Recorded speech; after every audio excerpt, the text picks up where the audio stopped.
ఇప్పుడే country delight యాప్ని download చేసుకోండి. Download the country delight app now.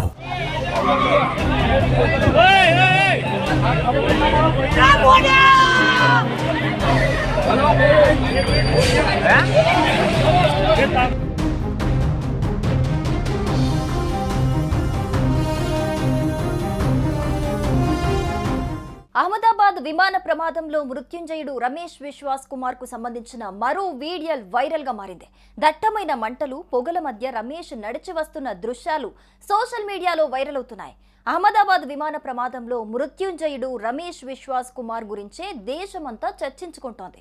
ఇంతటి ఘోర ప్రమాదంలోనూ ఆయన బయటపడటాన్ని చూసి అందరూ ఆశ్చర్యపోతున్నారు. ప్రస్తుతం రమేష్ ఆసుపత్రిలో చికిత్స పొందుతుండగా ఆయనకు సంబంధించిన మరో వీడియో వైరల్ అవుతోంది. దట్టమైన మంటలు, పొగల మధ్య నడిచి వస్తున్నారు రమేష్. ఈ వీడియోతో రమేష్ ఎలా బతికాడన్న సందిగ్ధతకు తెరపడినట్లయింది. గుజరాత్ లో జరిగిన ఘోర విమాన ప్రమాదం వందలాది మందిని బలి తీసుకుంది. ఇంతటి ఘోర ప్రమాదం నుండి కూడా ఓ ప్రయాణికుడు ప్రాణాలతో బయటపడ్డాడు. ఇంకా చెప్పాలంటే అతడు మృత్యువును జయించాడు. విమానంలో ఉన్న 242 మందిలోని 241 మంది చనిపోగా రమేష్ ఒక్కడే సజీవంగా ఉన్నాడు. ప్రస్తుతం ఆయన ఆసుపత్రిలో చికిత్స పొందుతున్నాడు. అయితే బీజే మెడికల్ కాలేజీపై విమానం కూలిన తర్వాత ఆ ప్రాంతం నుంచి విశ్వాస్ కుమార్ నడిచి వస్తున్న దృశ్యాలు మొబైల్ ఫోన్లకు చిక్కిన విషయం తెలిసిందే. జూన్ 12వ తేదీన జరిగిన ఈ ఘటనకు చెందిన మరో వీడియో ఒకటి వైరల్ అవుతోంది. కొత్త వీడియో చాలా భయానకంగా ఉంది. విమానం కూలగానే భారీగా మంటలు, పొగ వ్యాపించిన విషయం తెలిసిందే. అయితే ఆ ప్రాంతం నుంచి రమేష్ ఒక్కడే నడుచుకుంటూ వచ్చాడు. అతని వెనుక భాగం దట్టమైన మంట, పొగలు చిమ్ముతున్నా రమేష్ మాత్రం తన చేతిలో ఫోన్ పట్టుకుని రోడ్డు వైపు నడిచాడు. అయితే సమీపంలో ఉన్న కొందరు వ్యక్తులు రమేష్ ను సురక్షిత ప్రదేశానికి తీసుకెళ్లే ప్రయత్నం చేశారు.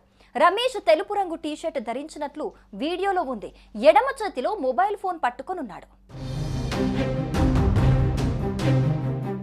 భారత సంతతికి చెందిన బ్రిటిష్ పౌరుడు రమేష్ విశ్వాస్ కొన్ని రోజుల క్రితం ఇంగ్లాండ్ నుండి భారత్ వచ్చాడు. కొన్ని రోజులు కుటుంబ సభ్యులు, స్నేహితులతో గడుపుతూ ఇక్కడే ఉన్నాడు.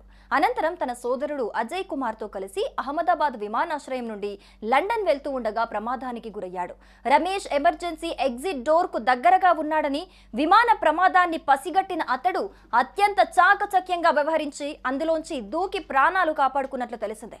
విమానం కూలగానే తన సీటు విరిగి కింద పడిపోయింది. అందుకే విమానంలో చెలరేగిన మంటలు తనకంటుకోలేదని ఇటీవల తెలిపారు. కళ్ళు తెరిచి చూసేసరికి హాస్టల్ భవనం శిథిలాల్లో ఉన్నట్టు, శిథిలాల నుంచి మెల్లగా నడుచుకుంటూ బయటికొచ్చానన్నారు. ఈ ప్రమాదంలో విమానంలో 241 మంది ప్రాణాలు కోల్పోగా విశ్వాస్ ఒక్కరే మృత్యుంజయుడిగా బయటపడ్డారు.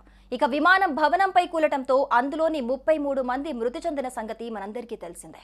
సుమన్ టీవీలో మీ పర్సనల్ అండ్ బిజినెస్ ప్రమోషన్స్ కోసం కింది నెంబర్కి కాంటాక్ట్ చేయండి.